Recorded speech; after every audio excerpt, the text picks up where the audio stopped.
Good evening, everybody, and you're all very welcome to Trasna Tíre this evening. This evening we're joined by Katherine Bond. Katherine is a postdoctoral research fellow at the School of History in UCC. She has studied in Auckland, New Zealand, and when you hear her accent, you will guess rightly she's not from Ireland originally. She completed her PhD on 16th century costumes during the reign of Emperor Charles V of Habsburg. She now lives very close to me here in the scenic and historic village of Graignaman in County Kilkenny. Tonight, she joins us to discuss fashioning the Irish, depicting and describing dress in early modern Ireland. You're very welcome, Katherine, and over to you. Thank you so much for the kind welcome. It's my pleasure to be giving this lecture for the Trasna Tíre lecture series, which strikes me as just a fantastic initiative altogether. So I'm really honoured to be able to take part tonight. And thank you everyone for joining me this evening. If you're in Ireland on this very stormy, wet, horrible evening. So hopefully I can provide some entertainment, at least, if you're an enthusiast of Irish dress history, as I am, hopefully you will enjoy tonight's talk. So yeah, a little bit about myself. I'm a postdoctoral researcher at the School of History at University College Cork, although as Liam mentioned, I am based in Graignaman, Kilkenny for the time being, which is a lovely spot. At Cork, I'm studying a project called Fashioning the Global Body, which is investigating costume books and costume illustrations in the 16th and 17th centuries. And these costume illustrations really span Europe and further abroad as well, as opposed to being specifically about Irish dress. But I have to say, now that I've moved to Ireland and I have an Irish husband and a wee little Irish daughter these days, I'm more than ever interested in Irish dress history specifically. So that's what's really inspired me to start looking into this as a subject, and why I'm doing my talk today. But I must preface that by saying I'm not an expert in Irish dress history. It's really something that I've come across recently and I'm very fascinated by. So the angle that I'm taking with it is specifically about national identity, how Irish people were characterized in the 16th and 17th centuries by people who looked and described and painted their dress at this time. So yes, I'm really interested in debates across Europe at the time period about what national dress meant, and specifically costume books that were produced at this time that was satisfying people's curiosity about how different populations around the world dressed and how it made somebody French versus German, for example. So that's the direction of today's talk: what made someone Irish from the perspective of usually foreigners at this time. So I wanted to mention as well that dress in Ireland's pre-modern past is a subject that really does attract a good deal of interest, hence why there are so many of you joining me here tonight. But despite this, it's a subject that's not received that much dedicated scholarship. The last full-length book to contend with this subject was Mairead Dunleavy's 1989 publication, Dress in Ireland. And to this day, it remains a really satisfying and comprehensive account of the subject. But that book is as old as I am, so it would seem that the subject of Irish dress history should re-enter the spotlight. More recently, the historian Susan Flavin has written a really wonderful chapter on this topic in her 2014 book about the history of consumption in 16th century Ireland. And I would recommend that book to anyone who wants to learn more. It's my hope today that we can generate some discussion about new approaches to the subject, approaches that could take Irish dress history in a new and exciting direction for the future. So do have a think and let me know when we have questions at the end what you propose. But for now, I hope to be able to summarize some key components that characterized Irish wardrobes in early modern times. I don't want to simply provide an inventory of garments. I'm fascinated above all by how dress is a subject that can shape culture, society, and politics. So I'll be discussing today how concepts around Irish dress shaped attitudes and characterizations of the Irish, even affecting the colonial policies of England in the island of Ireland. There are lots of different sources that one can turn to investigate Irish dress at this time. And today I'll be focusing mostly on pictorial sources, colonial legislation, travel accounts, and colonial tracts. At the end, I'll offer some suggestions of other sources that people can look to if they're more interested. So let's continue on to the next slide. Here we go. So national dress. Before any discussion about dress in early modern Europe, it must be acknowledged how contemporaries contextualized dress at the time. The sartorial appearance of a person was expected to align with different aspects of their identity, and this included their social status, their gender, their marital status, age, profession, and cultural identity. Dress meant more than simply items of clothing to be consumed. Dress was a practice and part of a person's customary way of life. If we consider the words costume and habit, let's move on to the next slide. Costume and habit are both words which meant clothing at this time, and we may notice that they have their root in what is essentially habitual practice. So costume is a custom, habit, a habit. Like the nun's habit, people took on their identity and they wore it on their sleeve. And this understanding of dress defies the concept of fashion, new and changing modes, a term that instead has its roots in the idea of making and forming, so fashioning. Early modern Europeans were keenly aware of changing fashions, and many moralist critics were wary of the pace with which fashions changed. And they often cited vanity and lavish consumption as reasons for this. Most troubling of all, though, was the fact that changes in fashion upset the supposedly traditional costumes and habits that kept social order and social hierarchies in place, since these fashions would disrupt clear markers of identity. Another common gripe of the time was the ease with which people could muddle their identity by wearing whatever pleased them. So foreign styles in particular were targeted, as dress was expected not only to broadcast one's national identity, but to, in a more inherent way, imbue that wearer with that character, the supposed character of a nation. So contemporaries at the time prescribed to this idea that clothing could be national. So certain styles of hats or cloaks or shirts and boots, they could be English or French or Spanish. In the 16th and 17th centuries, this theme emerged in the popular genre of costume books, which demonstrated through illustrated figures the characteristic national apparel of populations worldwide. And we can see here in this image I have from Boissard's 1581 costume book, we have the characteristic dress of Spanish women to the left, and how women from France, from Orleans, looked there on the right. So these books were really popular at the time, offering little guides of what people around the world dressed like. The idea being that then you could identify and recognize someone of that nationality. So a lot of this evening's talk will circle around this theme as it relates to Ireland. Dress styles in Ireland were associated with Irishness or Englishness in our period, and as such, dressing was seen as a practice of culture, allegiance, and descent. Ireland in the 16th and 17th centuries was dealing with a new political order. The English monarchy under the Tudor dynasty sought to re-establish control over the island, and with the introduction of plantations and a new generation of English settlers, cultural identity, particularly as it was outwardly expressed through language and dress, took on an extra potent meaning in Ireland. English colonialists targeted the unique identity of the Gaelic Irish and the Anglo-Norman Irish.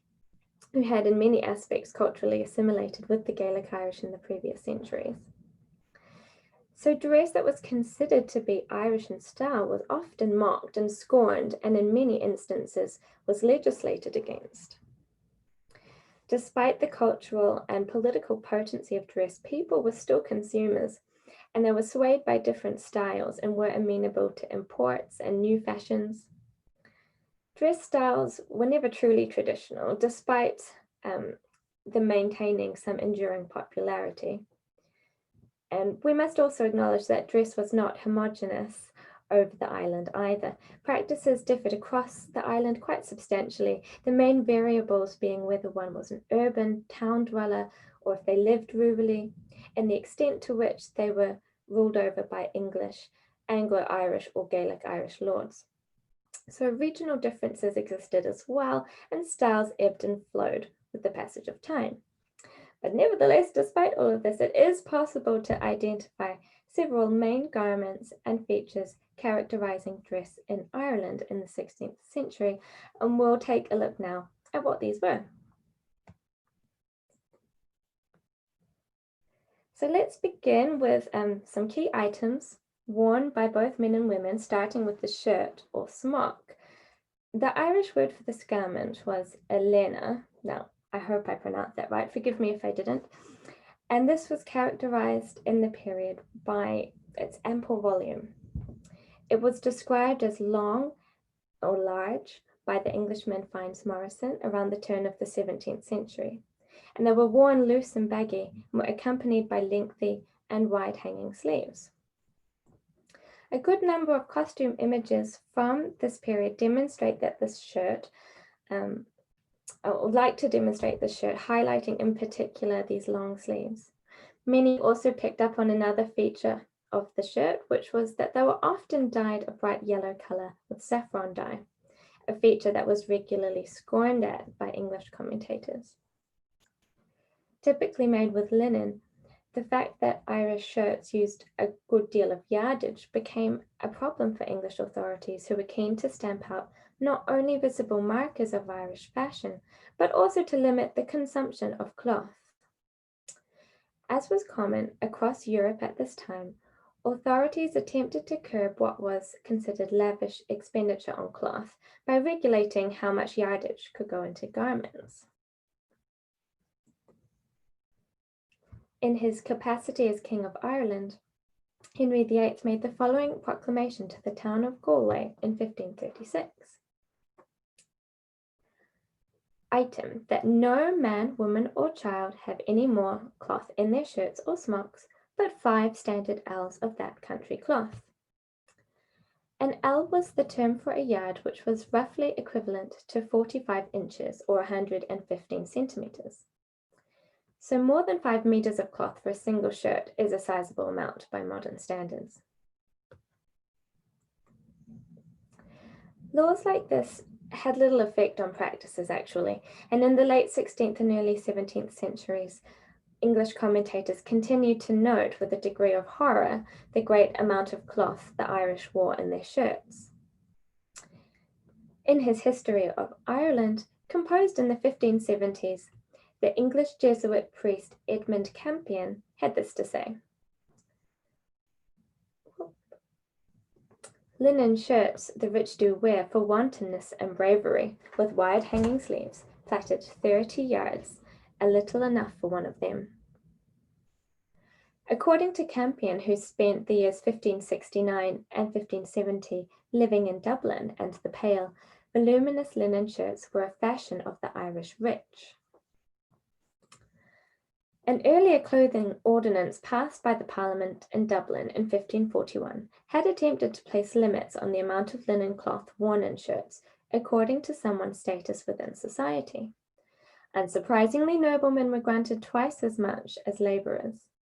Regardless of whether these stipulations were adhered to, the wealthier someone was, the more cloth they could afford to consume, making large, billowing shirts and sleeves a status symbol.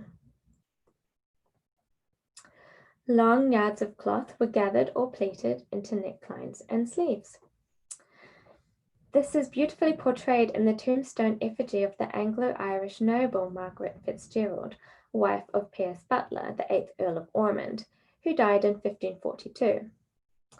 Although this is a ceremonial portrayal, and the sculptor no doubt emphasized the thick pleats of cloth for artistic effect, it does demonstrate that gathering luxurious quantities of cloth into a single garment was a desirable fashion for those who could afford it.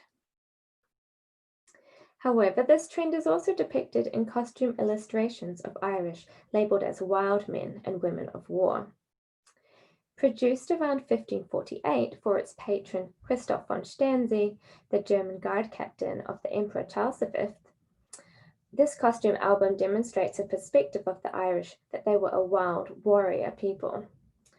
Brandishing weapons and a single sleeve of armour, these wild Irish wear long tunic shirts that are not meant to appear as garments for the wealthy, but they nonetheless exemplify this characteristic Irish fashion for ample linen shirts. For the English traveller finds Morrison, the Irish consumption of large amounts of linen was a feature across society because of the bountiful nature of this resource. Ireland yields much flax, he said, which the inhabitants work into yarn and export the same in great quantity, and of old they had such plenty of linen cloth as the old Irish used to wear 30 or 40 ells of shirt, all gathered and wrinkled. Morrison wrote that description in the early 17th century, having spent the best part of a decade in Ireland as the personal secretary of Lord Mountjoy, the chief commander of the English Crown Army. He describes this fashion as an old one. Indeed, visual sources suggest that shirts had become shorter as the 17th century approached, reflecting a change in fashion, but long hanging sleeves were nonetheless retained. This is visible in John Derrick's 1581 series of engravings called The Image of Ireland. This was a very propagandistic view of the Irish, designed to celebrate the Elizabethan conquest of Ireland by Henry Sidney, the Lord Deputy of Ireland. And throughout, the Irish are distinguished in their costume by tight-fitting shirts with short flared skirts worn over tight leggings. The length of their sleeves, by comparison, is almost comically long, contrasted against the tight sleeves of the English. Hopefully you can see, we've got here the English in the corner here with their nice tight sleeves, and these Irish soldiers here with their lovely dangling hanging sleeves. Another feature of Irish shirts in Derrick's portrayal that's exaggerated is this characteristic V-neck which opens all the way to the waist. These are worn by the soldiers, whereas the Irish chieftains who are portrayed often wear doublets buttoned to the chin, as was the English mode at the time. The bare chest of these soldiers can be observed also in some costume book illustrations, going back as far as Albrecht Dürer's well-known 1521 watercolour of Irish warriors and peasants. And here we can see on display the prominent bare chest of the soldier without the mantle. And this is repeated in the 1548 costume album of Christoph von Sternzy. I'm not sure if you can see it there with my screen share, because I think we have, here. Hopefully now you can see it, yes. So he's got a lovely bare chest as well with his V-neck slit. We can see this V-neck slit again in a more refined, modified version of costume images from a series of etchings of global dress habits produced in Augsburg around 1580. Women also appear to have worn their underdresses or smocks with a V-neck opening. And this style caused quite the stir, in fact, when a group of Burgundian courtiers found themselves in the town of Kinsale, Cork, in 1518. Having encountered a storm in the Bay of Biscay while sailing home to the Low Countries from Spain, this party sought haven in Kinsale and spent a memorable, albeit short, visit amongst the locals. The Burgundian courtier Laurent Vital, who wrote a description in his diary about this trip, was fascinated by the dress styles he observed. He wrote, quote, Generally, the men, women, and young girls wear their shirts open to the waist. Most young women and girls have their chests naked to the waist. It is common there to see or touch the breast of a girl or woman, as it is to touch your hand. Vital then went on to categorize the different types of breasts he saw as a result of this fashion, but I'll spare you those details. More than a century later, we see a similar theme from the French traveller François de la Boulaye de la Goutte, who made a similar observation about women's fashion on his 1644 tour of Ireland. Speaking of women's clothing, he wrote in his diary that the body of their gowns comes only to their breasts. Apparently lacking a collar, a neckerchief, a stomacher, or any boning in the bodice, as was fashionable in France or England at this time, the French tourist noted that the women have hanging breasts, and he said those which are freckled like a trout are esteemed the most beautiful. We can see a really lovely soft V neckline lacking these additional trappings of bodices and stomachers and collars, and this beautiful etching of an Irish woman, which was made by the Bohemian artist Wenceslaus Hollar, who etched it in London in 1649. It entered into his costume book of women from across Europe.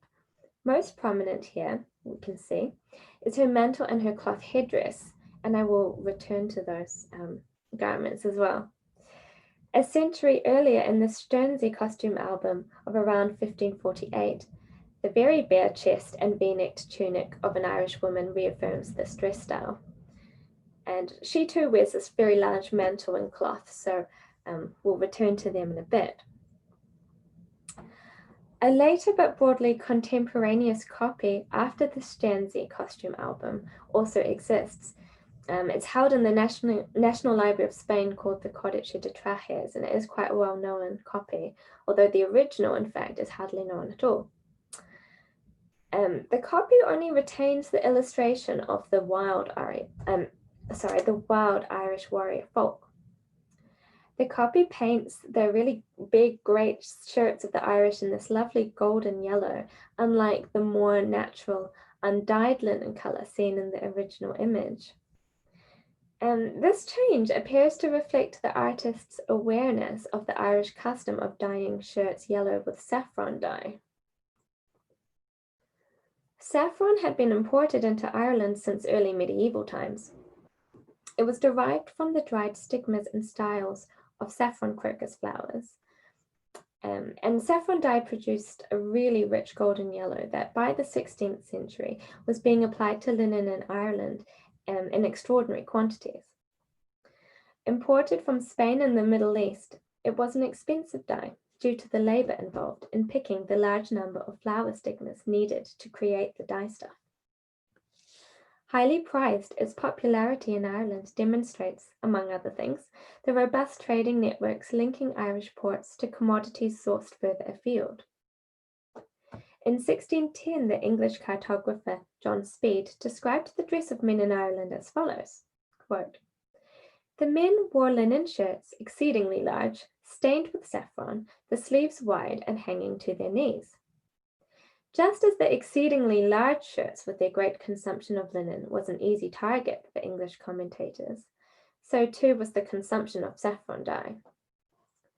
Considering it a native extravagance, Henry VIII published a law in 1537 forbidding people across Ireland from dyeing any type of clothing with saffron. This law needed to be reiterated 2 years later. The colour was a key part of Ireland's sartorial identity, however, and this legislation seems to have been largely ignored. Imports of saffron remained strong over the 16th century, and English colonial attitudes towards the dye only became increasingly derogatory. As if to override any possible air of sophistication that using an expensive dye might give off, the dye was instead associated with poverty and a lack of hygiene. Ludovico Falier, who was the Venetian ambassador to England in the 1530s, reported to the Venetian Senate that the Irish wear, quote, "a shirt steeped in saffron on account of the lice." 70 years later, Fynes Morrison repeated this idea, explaining that the Irish used saffron dye on their foul linen as a remedy against what he termed lousiness. As Morrison explained, the men wear long and large shirts coloured with saffron as a preservation against lice, they being seldom or never washed. Morrison accused the Irish of wearing shirts until they were completely worn out, the saffron offering a remedy to preserve the linen from falling apart. The English colonialist in Ireland, Edmund Spencer, agreed. He argued that the Irish had taken up this dye from England's arch-enemies, the Spanish, who used it for avoiding that evil which cometh of much sweating and long wearing of linen. But the Jesuit priest Edmund Campion described saffron dye as a habit of Ireland's past. Writing in the 1570s, he added that the Irish had now left their saffron and learned to wash their shirts 4 or 5 times in a year. This tongue-in-cheek response still managed to characterize the Irish as uncivil and unclean, complementing the colonial narrative of the wild Irishmen nicely. Some writers even associated the dye with urine. In his History of Britain of 1566, the author William Camden, citing William Good, a priest in Limerick, from whom he had learned about their method of dyeing using saffron, salt, tree bark, and urine. He said, "Their way is not to boil the thing long, but to let it soak for some days together in urine that the colour may be deeper and more durable." But urine, with its high level of ammonia, in fact makes an excellent pigment fixative or mordant, and it was a widely known and used substance for dyeing textiles across early modern Europe, even if Camden described these saffron shirts as infected with human urine. Ultimately, efforts to tarnish the hygiene of the Irish was mere propaganda. As historian Susan Flavin has pointed out, a good deal of soap was in fact imported into Ireland at this time, so it's all just speculation. Over the 16th century, Ireland's reputation as a lover of saffron yellow solidified outside of Ireland. Several contemporary costume images produced outside Ireland, in England, and in the European continent knowingly used a golden yellow pigment to portray Irish dress. Here we can see Irishmen and women wearing saffron undershirts and dresses in the costume album of national dress composed by Flemish artist Lucas de Eer, whilst he was in England between 1570 and 1580. This golden shade is also depicted in the clothing of Irish figures, appearing in a couple of hand-coloured copies of a printed costume series produced in Augsburg in the 1580s.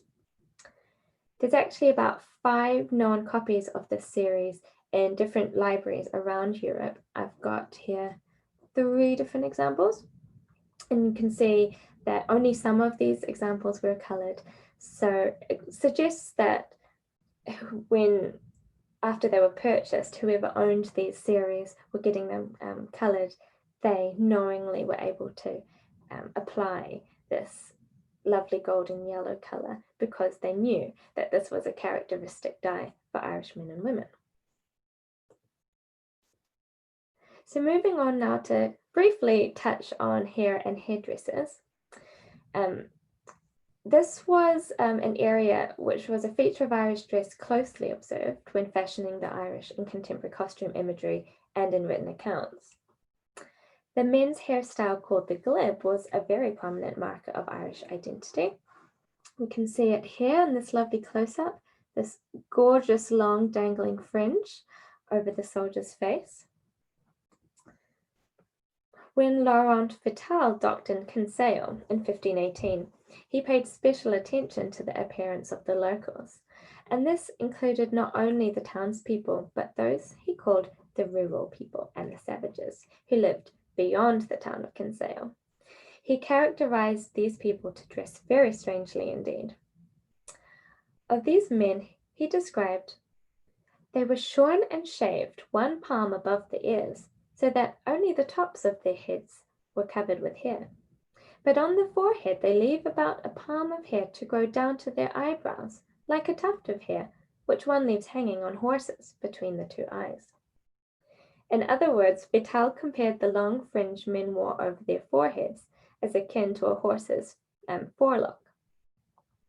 and in contemporary illustrations, this glib appears as a mop of shaggy long hair with a particularly long fringe that descends over the forehead, sometimes shaved at the side, as in our Albrecht Dürer image, which I find personally is quite amusing to see young men in Ireland today sporting quite a similar hairstyle, including my own brother-in-law. So I find this very funny.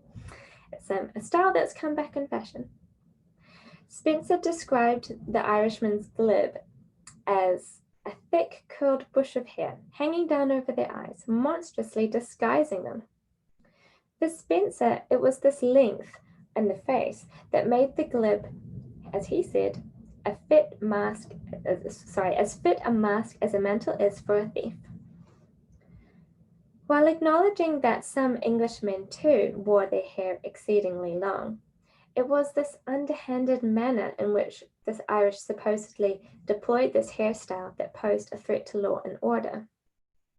Spencer continued that, "For whensoever he hath run himself into that peril of the law, that he will not be known, he either cutteth off his glib quite, by which he becometh nothing like himself, or pulleth it so low down over his eyes, that it is very hard to discern his thievish countenance."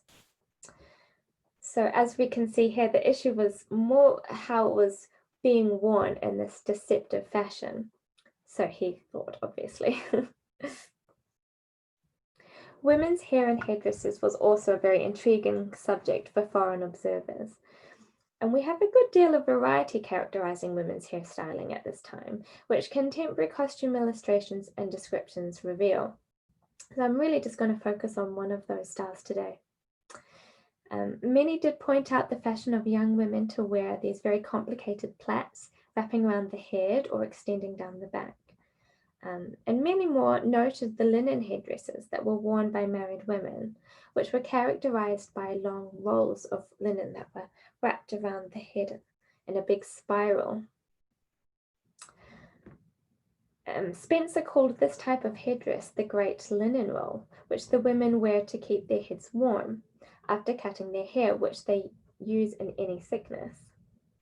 This little comment about using it in sickness seems to be like a little joke, perhaps, that this roll of linen might be unwound to use as a bandage or a medical aid. The cartographer John Speed also pointed out that folded wreaths of fine linen that women wore rolled about their heads actually seemed to rather load the wearer under a great weight rather than delight the eye. So it's hard to know how heavy they may or may not have been. And I suppose they couldn't have been too uncomfortable if they remained as popular as they did. In 1644, the Frenchman Boulet de la Goutte noted that Irish women, if they were married, wore this napkin on their head in the manner of the Egyptians. And this peculiar comment seems to suggest he was familiar with depictions of Egyptian women that had been circulating in costume books since the 16th century. And indeed, the flat rolled wheels of linen he would have viewed in Ireland seem to be rather comparable to depictions at the time of Egyptian women, which were probably highly unrealistic, but nevertheless, he seems to have had a familiarity with this visual trope. But now we'll move on to a really important key garment from our time, a quintessential garment really of early modern Ireland, and this was the mantle, or in Irish, the brat. Mantles were essentially large overgarments like cloaks, and they were identified at this time as characteristically Irish, and thus were frequently targeted by colonial authorities for this very reason. For example, in 1537, a Tudor law was issued entitled An Act for English Order, Habit and Language. And this act decreed that no persons or persons after the king's subject within this land shall use or wear any mantles, coat or hood made after the Irish fashion. Promoting instead the use of English fashions, the people of Ireland were expected to take on cloaks or gowns, which were shaped after the English fashion. So what did constitute the Irish fashion versus the English fashion? Well, for one thing, English cloaks and overgowns were typically sleeved. If they weren't sleeved, they might have been what I suppose we would today term a cape, a sleeveless cape. And this was really a much shorter circular garment, which usually had a collar and attached around the neck with a cord or a fastening. Irish mantles were different, as we can see. They hung to the ground, it was long, it was semicircular in shape, lacked sleeves and fastenings, and it could be pulled around the shoulders, body, or the head at will, kind of like a big blanket. That being said, it's important to note that Irish mantles were not a homogeneous garment, so these are just generalizations. In 1518, the Burgundian chronicler Laurent Vital described seeing mantles worn by men in Kinsale. He said, "These men wear and cover themselves in big hair coats over their heads in the same way as the women in Brabant wear their cloths." So here I thought it would be interesting to show you a contemporary image of a woman from the costume album of Christoph Weiditz. It's not a woman from Brabant specifically, but it's a woman from Flanders, depicted going on her way to church. And we can see here how she's wrapping it around her head and kind of tucking it in under her arms in a manner similar to how Dürer portrayed the Irish mantle being worn in his famous illustration. The English Jesuit priest William Good, again cited by William Camden in his History of Britain, indicates that the hairiness that was referred to by Vital was probably from sheepskin as opposed to any other type of animal fur. The Irish, he reported, have many goodly flocks of sheep, which they shear twice a year, and make of their coarse wool rugs or shag mantles. Trade records show that mantles that were called Waterford rugs were woven with a heavy shaggy wool and were exported out of Ireland as early as 1504. This type of mantle was probably a warm, sumptuous luxury product that would have been known abroad as distinctly Irish. And this might explain why certain costume illustrations demonstrate a really high level of detail when depicting mantles of this kind. A very elegantly portrayed mantle can be seen in the Stanze costume album of an elite Irish woman. Seemingly made of sheepskin, the surface is probably meant to be like a soft leather hide of the skin.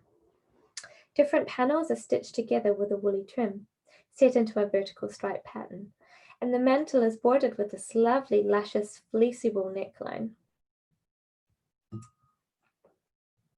Albrecht Dürer also illustrated a very fine mantle.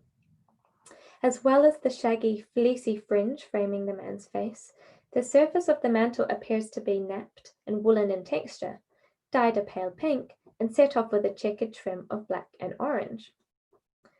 Certainly not the kind of condescending, like low-class mantle that we see English colonialists talking about. This seemed to be a highly luxurious garment altogether. And Dürer, who was from Nuremberg, was an artist who traveled to Venice and the Netherlands in his career. And these were trips that inspired him to take notice of foreign dress styles. It must be noted that there's no evidence he actually witnessed for himself the Irish soldiers and the dress he portrays. In fact, Irish historian Hiram Morgan has argued of this drawing that it's really more of a pastiche, an imagined combination of information about Irish dress that he had heard about through descriptions of people such as Laurent Vital, and items of dress that could be independently studied. The level of detail he shows in this mantle suggests that Dürer was not simply copying this mantle from an existing image or description, but in fact witnessed for himself a mantle similar to this. And I find it quite interesting to note that a very similar mantle is depicted as part of the costume of a Flemish mariner in the costume book of Lucas de Eer. Several English commentators noted the water-resistant nature of the wool mantles made in Ireland. Thus, it's easy to imagine that hard-wearing fleecy mantles would have found a market abroad with seafarers. Possibly the Waterford rugs exported abroad. Mantles like these could have been observed by Dürer during his stay in the Netherlands, the period of time in which he made this illustration. Similar fringed mantles are a prominent item of dress too in John Derrick's engravings of the image of Ireland. They are shown worn by both men and women in this famous engraving depicting the chieftain of the Ulster clan McSweeney hosting a banquet. Here we can see the chieftain's wife, 2 friars, and a harp-playing bard wearing mantles with plush, woolly fringes. So here is the friar in his lovely gown, the chieftain's wife, and the harpist down here. And 2 very condescending entertainers down below. This Irish woman from Wenceslaus's Holler's costume series wears a particularly nice example with this lovely, fluffy, fleecy trim. The mantle encloses her whole body in a layer of thick, evenly falling drapes of cloth, and the luscious, woolly fringed border is very thick and luxurious indeed. In fact, this fringed border recalls an incident of mistaken identity that was recorded by the Anglo-Irish scholar and Dubliner Richard Stanihurst, who moved to England in the 1560s to study at Oxford. Stanihurst narrated that a friend of his in London had, quote, repaired to a Paris garden clad in one of these Waterford rugs. The mastiffs had no sooner espied him, but deeming he had been a bear, would fain have baited him, whereupon he solemnly vowed never to be seen bear-baiting in any such weed again. Probably written in jest, it is an amusing anecdote highlighting how this elegant garment resembled, in their imagination, some kind of wild animal fur. But as this tale also highlights, luxury Irish mantles were coveted and worn outside of Ireland, even while many colonialist observers, as we'll soon see, were deeply wary of mantles. But the English civil servant Andrew Trollope, recognizing the monetary value of the elegant mantles he observed in 1581, worn by visiting Irish noblemen to the English Lord Deputy of Ireland in Dublin, he said, the best robe or garment they wore was a russet Irish mantle worth about a crown apiece. Their appeal abroad can be seen in the high number of high-end mantles that were exported out of Ireland. In 1504, 2,320 Irish mantles were exported to Bristol. And in just 3 months between the years 1505 and 1506, 96 mantles were taken in Irish vessels to the Cornish ports of Penzance, St. Ives, Bowie, and Padstow. There was evidently a market for these garments in England and further abroad. By the 17th century, an English version of the Irish mantle, termed a lap mantle or a burnia after Hibernia, were being gifted in English high society. And in fact, a number of English portraits from this period feature their sitters wearing such hybrid mantles. So although mantles were recognized as distinctly Irish in costume images of the period, they were in fact rather hybrid item. Rich materials were imported into Ireland that made their way into the trimmings and ornamentations of mantles. In her study of Anglo-Irish trade in the 16th century, Ada Longfield notes that high-end mantles often used particularly fine wool for their fringes that was imported from Spain and England. Wealthy consumers even began to ornament the fringes of their mantles with multicolored silks and wools, while others had theirs finely embroidered. It was mantles like these that seem to have inspired the scorn of the cartographer John Speed, who described Irish women to wear, quote, shag rug mantles purfled with a deep fringe of diverse colours, both sexes accounting idleness their only liberty, and ease their greatest riches. For Speed, then, these mantles highlighted not the level of creativity, fashionability, or affluence of their wearers, only a moderate indulgence that went hand in hand with a lack of industry. Speed's map of Ireland contains a cartouche depicting 3 couples representing different social classes within Irish society, as imagined by the English. We have at the top gentlemen and women, probably representing the ruling classes. In the middle, civil men and women, most likely representing urban folk who were more likely to be anglicised. and at the bottom, the so-called wild Irish, those native Irish living outside the control of the English. But despite these very clear social stratifications, each figure still wears the mantle, each one of them, even while the gentleman at the top wears his fashionable felt hat and the wild man his shaggy, glib hairstyle. So although a simplified representation, Speed's interpretation of the widespread usage of mantles in Ireland was not actually inaccurate. They were worn by both rich and poor, country dwellers and urban folk, Irish and Anglo-Irish, men and women, and it's precisely this kind of egalitarian nature of the mantle that so annoyed English commentators, in fact, who were used to seeing these clear stratifications in their society. It's also worth noting that these mantles didn't always have these magnificent fringed edges either. They could be very simple in design, not much more than a coarse woolen cloak. The French traveller François de la Boulay de la Goue reported that the mantles he saw on his travels were 5 or 6 yards in length and made of a strong but coarse woolen frieze cloth. They never quit this mantle, he continued, either in sleeping, working, or eating. And this was a theme that was often repeated in English colonial writings, which identified the mantle's multi-utility as a blanket, shelter, or bedding. It appears, for example, in Edmund Spenser's A View of the Present State of Ireland. Calling the mantle their house, their bed, and their garment, Spenser characterized the mantle as an item of dress best suited for outlaws, rebels, and thieves. He explained, "The outlaw, being for his many crimes and villainies banished from the towns and houses of honest men, and wandering in waste places, far from the danger of law, maketh his mantle his house, and under it covereth himself from the wrath of heaven." He continued, "Likewise for a rebel it is as serviceable, when he still flieth from his foe and lurketh in the thick woods and strait passages waiting for advantages. It is his bed." Spenser argued that its ability to disguise the wearer assisted those disposed to bad behavior. "Any man else that is disposed to any mischief or villainy may under his mantle go privately armed without suspicion of any. Thus it is necessary and fitting as a mantle for a bad man."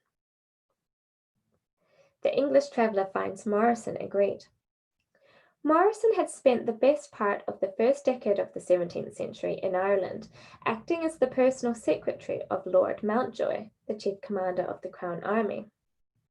So he was hardly a neutral commentator.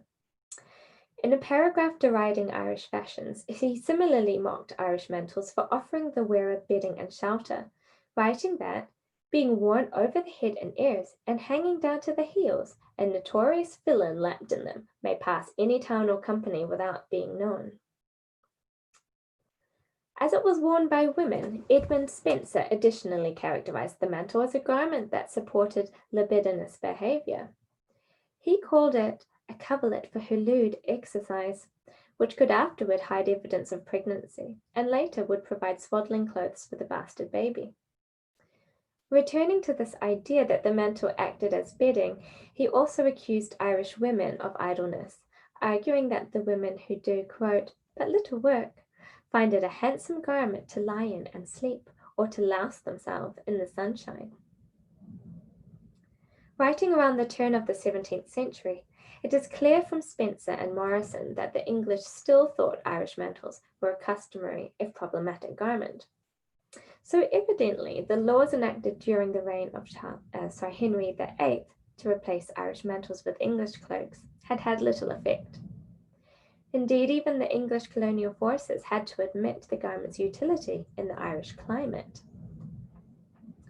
In 1599, George Carew, a principal military strategist during the Elizabethan conquest of Ireland, recommended Irish mantles for use by English soldiers acting in Ireland. He requested that Queen Elizabeth authorize their supply to each soldier, arguing that mantles would be, quote, "his bed in the night, and a great comfort to him in sickness and in health, for the mantle, being never so wet, will presently, with a little shaking and wringing, be presently dry." This characteristic Irish garment, the use of which by the Irish had been officially banned by the English Crown, was now being recommended as essential for the English colonial army. And this example reinforces the instability of attributing national identity to clothing styles. But the ease with which one could cast on or off clothing styles associated with different nations was a great cause of anxiety in the colonial mindset. It was a common trope in England, and indeed across Europe, to accuse one's own countrymen of adopting too many foreign fashions at the expense of one's own national identity. Indeed, Fynes Morrison lamented that the English had worn out all the fashions of France and all the nations of Europe. It has been argued that English colonial propaganda constructed an image of the wild Irish and their uncivil dress, precisely to reaffirm their own position within Ireland as a stable civilizing force. For this purpose, Irish dress had to be positioned alongside immoral behaviour, which needed to be resolved and made civilized through English intervention. It was a program that imperfectly paved over the fact that there was a good deal of overlap in fashions and trade in textiles occurring between Ireland and England. The last section of my talk will thus turn to colonial policies surrounding dress in Ireland and the 16th century to kind of see then how these ideas were impacting culture and society more broadly.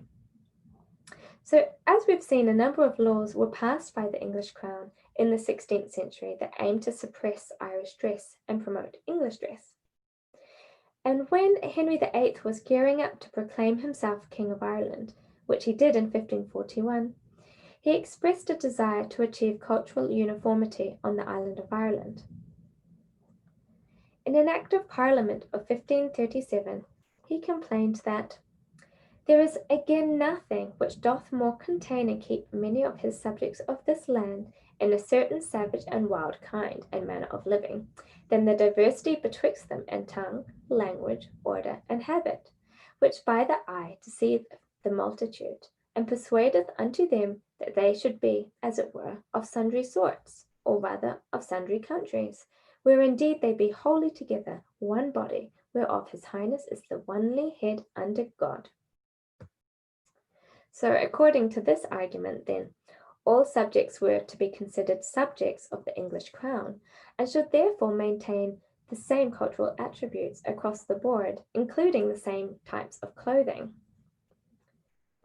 Henry hoped to achieve, as he put it, conformity and concordance in apparel, as well as in language and manners.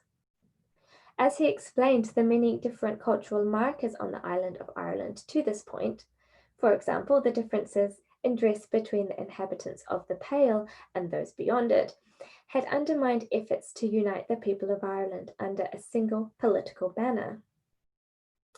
An internal paper written for the English Privy Council in 1537 outlined that in order to extend their grip beyond the Pale, the existing ruling families of Ireland needed to encourage local residents to lay aside their Irish dress and adopt English clothes. Discussing their attempt to offer the ruling family of Carlow, the MacMorrough Kavanaghs, crown recognition of their lands, the paper stated that in return they expected all inhabitants of this land to, quote, clearly relinquish and leave all their Irish apparel and go arrayed of such sort as those of the country of Dublin do. So Henry's program to achieve uniformity in dress actually marked a U-turn from earlier policies. In the centuries following the Anglo-Norman invasion of Ireland in 1169, various laws of English design had tried to maintain distinctions in dress and appearance between the Anglo-Irish and the native Irish. For example, a law of 1297 had forbidden Englishmen living in Ireland from adopting an Irish hairstyle named the Colonial. The danger of this was spelled out. Anglo-Irishmen needed to be visually distinct from the native Irish because the law actually applied different penalties and punishments to them, and one wouldn't want to be mistakenly identified. but the most emphatic attempt to curb the decline of Anglo-Irish distinction in manners, language, and dress was the 1366 Statutes of Kilkini. And this series of ordinances complained that the original English settlers had been so influenced by Irish culture that they were now barely distinguishable from one another. And as well as forbidding Anglo-Irish subjects from using the Irish language or intermarrying with the Irish, they were also required to quit their use of Irish dress. As historian Margaret Jester has summarised, these earlier laws were directed at those considered English in Ireland, and they were designed to prevent uniformity, specifically because they did not want the Anglo-Irish to contaminate themselves through clothing and dilute this special status they maintained. But when the policy changed in the 16th century, this time targeting the dress of the Irish, distinctions in appearance were seemingly the enemy all of a sudden. But such regulations expose an inherent contradiction in colonial attitudes. The laws insisted that the Irish were different, while simultaneously desiring to eliminate that very difference by achieving uniformity in dress. According to English commentators in the 16th and early 17th centuries, the earlier measures to suppress Irish dress had proved futile anyway. In particular, this alarmed supporters of the new colonial plantation program. In their view, the dress of the Irish provided a barometer measuring the success of the English. The Welsh colonist and planter in Munster, William Herbert, believed it was critical for the colonization effort to subdue the native Irish by encouraging them to adopt English dress and abandon Irish garments. Herbert had come to Cork in 1587 and had received much of the confiscated territory that had belonged to the 15th Earl of Desmond. In 1589, he petitioned the English government to introduce more statutes for the suppression of Irish dress. Herbert brought into this common trope in early modern Europe that dress not only displayed national and political allegiance, but more concerningly had the power to transform it. Hearts, minds, and national character traits could all be manipulated through clothing. In his political treatise on the settlement of Ireland, Herbert narrated that the ancient Romans had cleverly succeeded in persuading the Gauls to abandon their breeches and adopt the toga. In doing so, he declared, they did not simply change their attire, but they also imbibed more refined habits and customs. Herbert believed that encouraging the Irish to wear civil clothing, i.e. after the English fashion, would actually make them more inclined to civilized behavior. He explained, by the continual gesture and wearing of rude and barbarous attire receiveth an impression of rudeness and barbarism, and by wearing civilly handsome and cleanly apparel receiveth a persuasion and adoption unto handsomeness, cleanliness, and civility. If the Irish were civilized through dress, he argued, then they would soon fall in line with the English. So, as these examples have all shown, dress was an integral part of the English colonial policy in Ireland from the initial Anglo-Norman invasion and into the 16th century. The political power of dress was not lost on the English, or indeed the Irish. But the notion that Ireland, or any country at that time for matter, had a national dress in this period was a fiction. The historian Susan Flavin's thorough study into consumption practices in Ireland in the 16th century has demonstrated that while garments like saffron shirts and mantles were certainly taken up across the island, items of dress were often as hybrid as shifting identities. Similarly, they did not neatly align with the categories of English, Irish, or Anglo-Irish that were established by colonialists. In the early modern period, Ireland increasingly participated in wider European trade networks, importing and exporting textiles, dyes, and haberdashery goods that impacted changing fashions and Irish culture.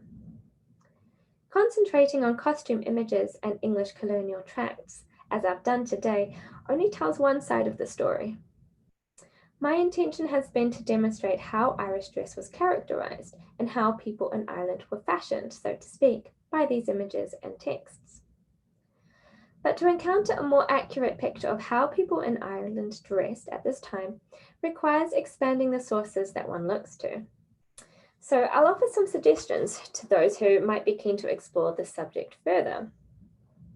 So earlier today, I showed a tombstone effigy of Margaret Fitzgerald, wife of the Earl of Ormond, situated in St. Canice's Church in Kilkenny.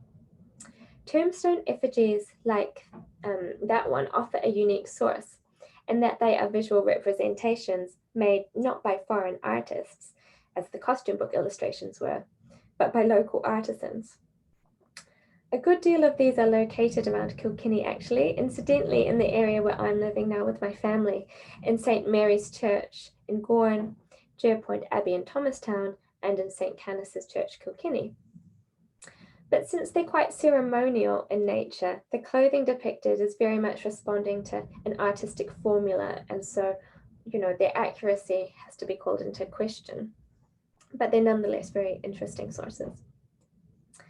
Perhaps most exciting are the number of material finds of garments worn in the late medieval and early modern period, many of which have been lifted from peat bogs. So I've got a list there of some of them. There's the Moy gown of County Clare, Killary costume of County Sligo, the Shinrona gown of County Tipperary. So if you take a note or a screenshot right now, you'll be able to have a Google search for some of these really exciting, interesting finds, which probably require the eye of an archaeologist as opposed to myself to really, truly analyze. So I just wanted to kind of summarize by saying that there's a lot of scope to develop our knowledge of dress in Ireland in the early modern period, and it has fallen beyond me today to do what's really a massive subject true justice. But I do hope to continue my research into this subject in the future, and I hope to be able to expand more into understanding actual dress practices as opposed to these representations which were characterizing from really one specific perspective what the Irish were outside of Ireland. So I'm sure that there are many people who have been listening this evening who know a lot more about what people in Ireland wore at this time than I do. So I do invite us to have a discussion about this topic, about the future of this exciting historical subject and how we could extend it going forwards. And of course, if you have any questions, I'm more than happy to try answer them too. So to end, I'd just like to thank you very much for your interest and attention this evening. It's been very enjoyable for me to talk about this subject, and I hope you enjoyed it too. So over to Liam. Hi, Katherine. Thank you so much. That was absolutely fascinating. We have a lot of knowledgeable people, I think, in the audience this evening. So I have a couple of questions here I'll just answer. And if people want to hang on for when the recording is finished, we'll try and open it up for a bit of a discussion, if that's okay with you. So I've one question from Nicola, and her question is, how would the garments worn relate to trade or family connections that members of the aristocracy may have had in places like England and Spain, for example? Sorry, Liam, do you mind to repeat that one more time? Yeah, so it's related to the aristocracy and how their garments that they might have worn might have been influenced by family connections they may have had in England, France, Spain, or other parts of Europe. Sure. I'm sure that that's definitely was the case.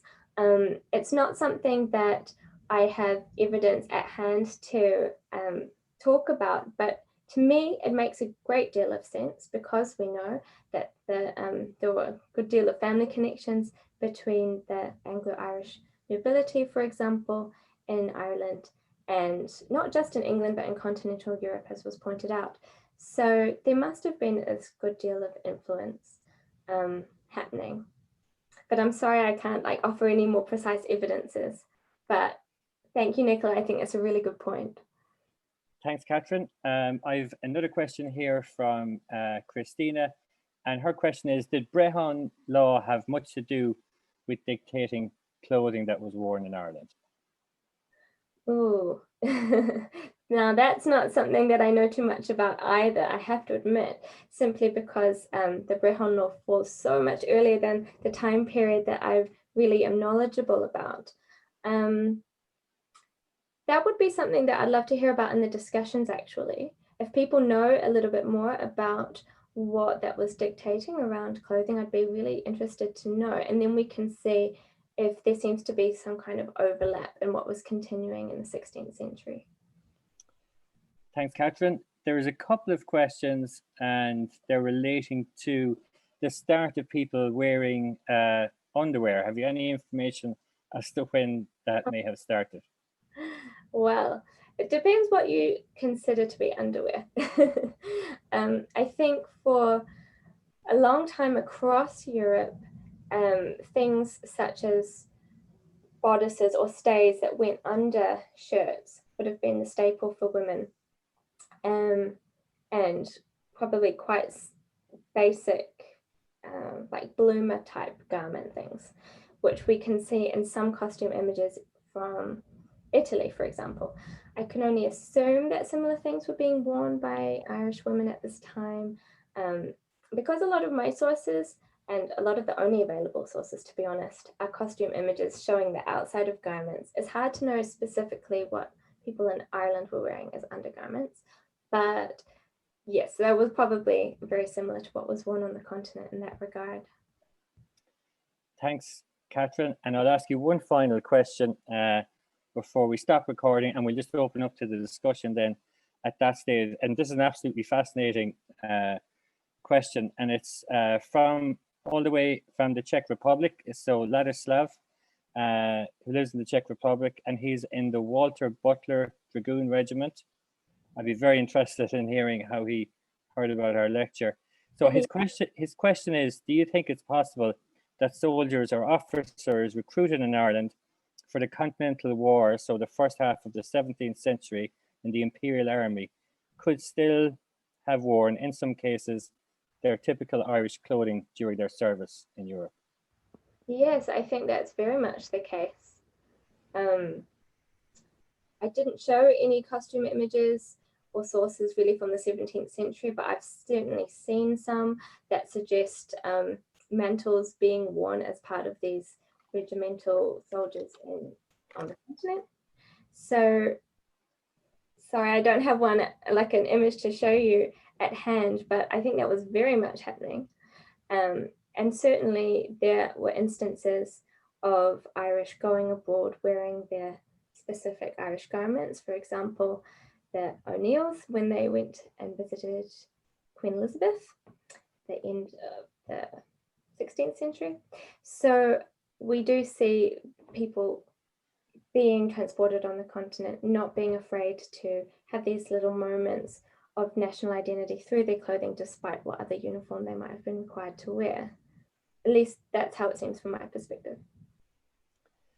Thank you, Katherine. And we'll just wrap up the recording. Now, I'd like to thank you for an absolutely fascinating lecture. There's been some fantastic discussions going on in the chat box. Hopefully you weren't distracted, but there's obviously some very interested people. I haven't really been watching them, sorry, but yeah, no, I'll email them on to you tomorrow. There's some very, very interesting comments in it. So I'm just going to thank you, for joining us this evening. A fascinating lecture. We'll leave it there, and if people want to stay on, I'll allow people to unmute themselves, and we can open up the discussion. Thanks again, Katherine. Thank you very much. Thanks for joining us this evening. My pleasure.